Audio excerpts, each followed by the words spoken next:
Abokina me kake ta kallo ne haka sai dariya kake? Kai Musa, to ina ranka da abin da nake kallo? Ya wuce hoton yan mata wannan ga dai ji tsoron Allah dai. Mayan mata ne za a yi ma. Mu gani abokina.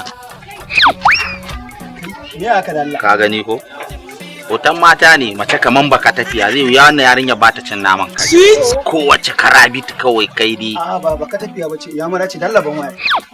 Bari garin ɗana motan ka sai ka ɗana motan da za ta gudu da kai wallahi ta ki tsaya da. Motar ka nawo? Ai ba motar ka nawo ba. Kowace kare buri waye ka diga mata tabar.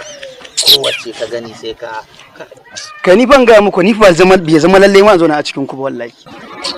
Wallahi ni na mari da zama a cikin ku. Ni na can gama abu. A'a zo mana. Wallahi fara. Zo mana. A wuce mana. Da fara sai mun ga ma gaskiya.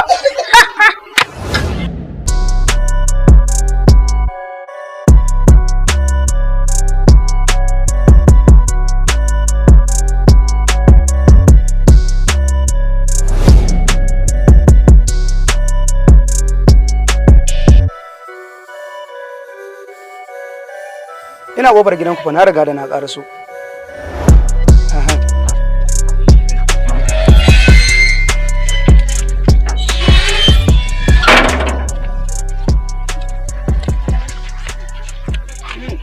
Hajjaji Makkatu.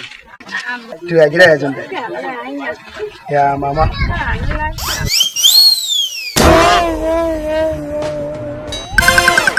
Allah lafiya kalau. Sai dai ma unguwan naku yau akwai rana da yawa Allah. Baby. Na'am. Naga ina matso ki sai matsawa kike. Gane ba ne shi yasa kada nake ba. Kin san Ya naga sai matso ne kake yin yau. to dan na matso ki wani abu ne baby. Nasiha fa zan miki ba wani abu ba. Duk bayanin sai da aka mun a gida kuma. Haba baby. Wannan ma ya ishe ni. Haba baby. Wannan fa harka fa riga an saba. Subhanallahi.